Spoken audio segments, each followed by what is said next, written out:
Kasalukuyan kami ngayong tumatakbo dahil yung prosesyon medyo napabilis na ng takbo at nag-shortcut na kami dito sa may papuntang Laguna College. At dito na namin sasalubungin yung santo o yung karosa ni Mama Mary.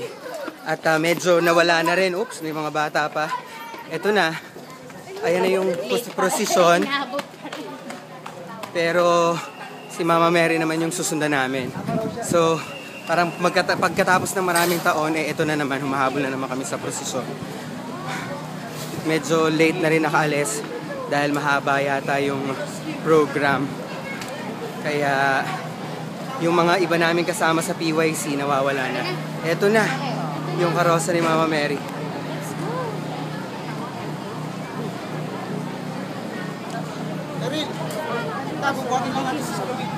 Sige, pumunta na kami sa prosesyon at sasama na kami.